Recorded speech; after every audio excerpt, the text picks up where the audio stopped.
La resurrección, cuarta parte.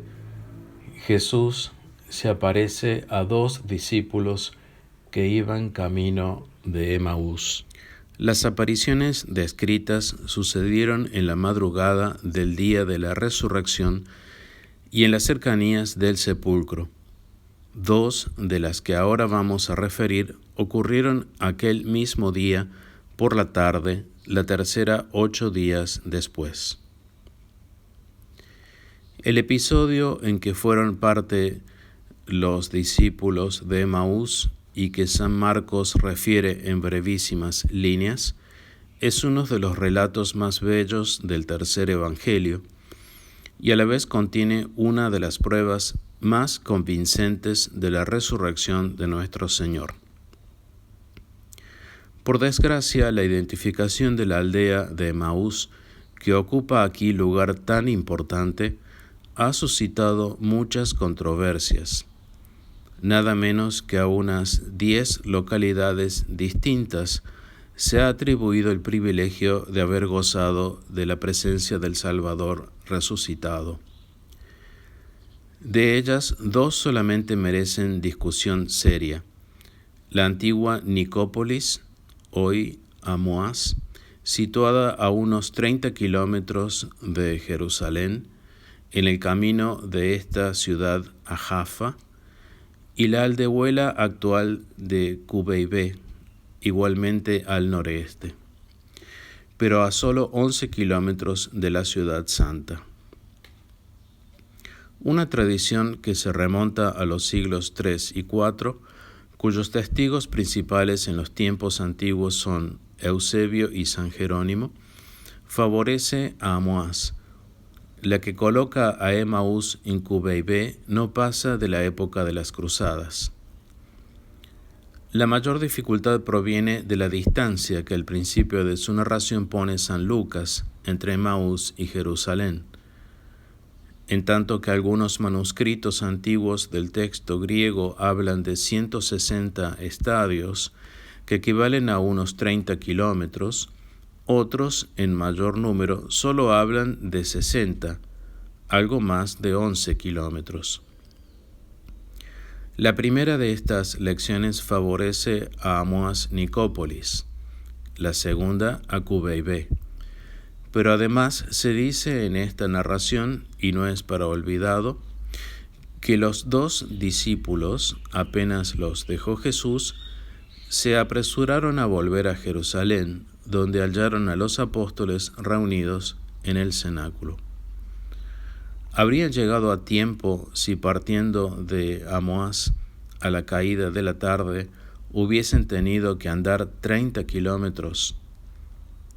La cuestión es, pues, harto complicada, pero como quiera que se mire, no cabe duda que el texto más favorece a Cubeibé. Dejando pues a un lado esta cuestión, por otra parte secundaria, el narrador nos presenta a 2 discípulos del Salvador yendo de Jerusalén a Emaús el día mismo de la resurrección. Uno de ellos se llamaba Cleofás, personaje desconocido que no hay que confundir con el Clopas mencionado por San Juan. Como no se nombra al segundo, es superfluo hacer conjeturas para identificarlo.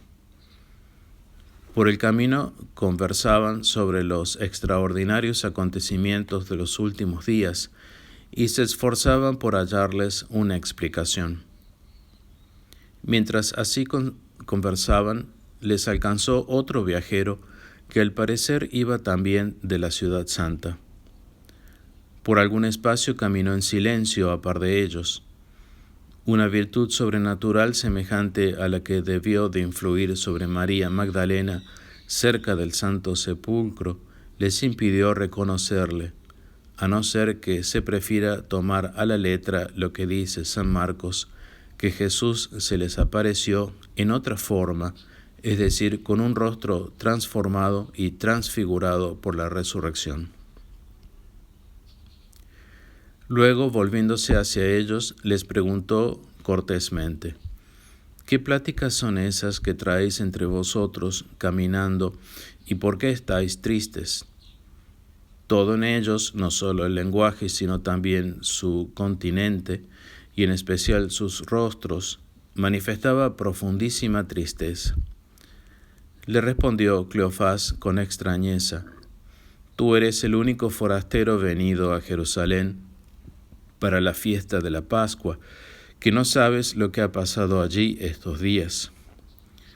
La entrada triunfal de Jesús en Jerusalén, la expulsión de los vendedores del templo, sus discursos en los atrios sagrados, luego su prisión, su condenación y crucifixión, habían causado en la ciudad entera, como ya deja entender, excitación vehementísima, por lo que parecía imposible que los judíos extranjeros que desde las distintas provincias de Palestina o del Imperio Romano habían concurrido a las fiestas de Pascua no tuviesen noticia de tales hechos. ¿Qué cosas?, replicó el Salvador, como si de todo estuviese ignorante. Con su pregunta invitaba a sus compañeros a hablar con el corazón en la mano. Aquel a quien tenían por extranjero les infundió tal confianza que con ingenua sencillez le descubrieron todo lo que pasaba en su alma. Le respondieron, pues, hablando alternativamente. Hablábamos de Jesús Nazareno, que fue un profeta poderoso en obras y en palabras delante de Dios y de todo el pueblo, y de cómo los sumos sacerdotes y nuestros príncipes lo entregaron para que fuese condenado a muerte, y lo crucificaron. Mas nosotros esperábamos que Él era el que había de redimir a Israel, y ahora sobre todo esto, hoy es el tercer día que han acontecido estas cosas. Bien es verdad que algunas mujeres de las que estaban entre nosotros nos han asustado, las cuales, habiendo ido antes de amanecer al sepulcro y no habiendo hallado su cuerpo, volvieron diciendo que habían visto allí a unos ángeles, los cuales dicen que Jesús vive. Y algunos de los nuestros fueron al sepulcro y lo hallaron así como las mujeres lo habían referido, mas a él no lo hallaron. Este breve relato es reflejo fiel de los sentimientos que desde la noche del Jueves Santo habían experimentado los discípulos de Jesús, que a la sazón estaban en Jerusalén. La nota dominante es la turbación, la perplejidad y la tristeza.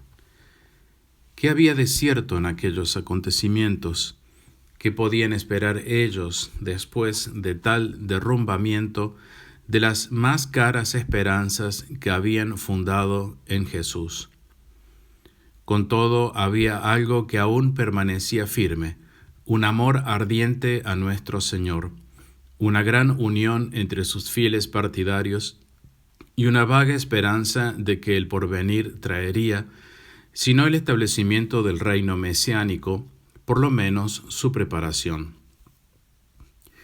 No sabían, pues, a qué atenerse respecto del Maestro, así en cuanto a lo pasado como en cuanto al porvenir. Los dos viajeros ignoraban aún, cuando dejaron Jerusalén, las apariciones a las santas mujeres. El retrato que trazan de Jesús, de su predicación y de sus milagros, revela cuánta confianza había infundido a los que le seguían. Pero sus palabras dejan entrever esperanzas frustradas. Esperábamos. Pero tampoco habían olvidado por entero la profecía en que Jesús había anunciado que resucitaría 3 días después de su muerte, si bien solo a medias la habían entendido, y se hacen a ella como a un áncora de salvación. Pero he aquí que el tercer día tocaba a su fin. ¿Qué podía esperar ya? La narración de los 2 discípulos es de una perfecta imparcialidad.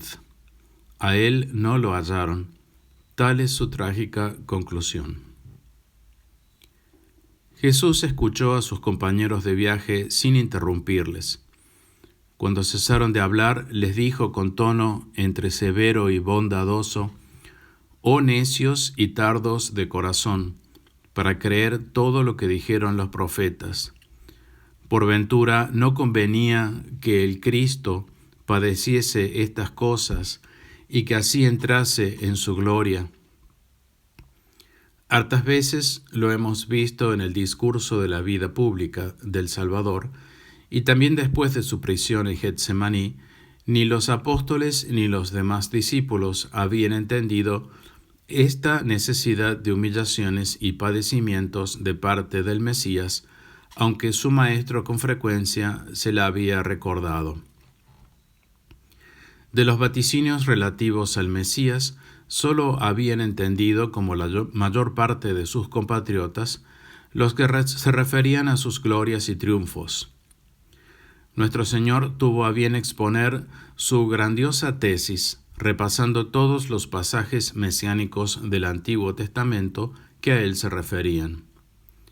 Comenzando pues por los libros de Moisés, que van a la cabeza de la Biblia, y recorriendo los demás escritos inspirados, especialmente los de los profetas, puso de relieve todo cuanto habían predicho del Cristo.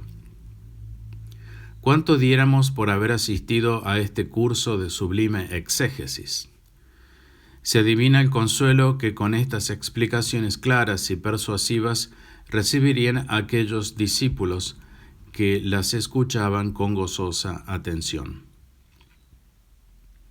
Cuando se aproximaron a Emaús, Jesús hizo como que iba más adelante, pero sus dos compañeros le rogaron con insistencia: «Quédate con nosotros, porque se hace tarde y está ya cayendo el día».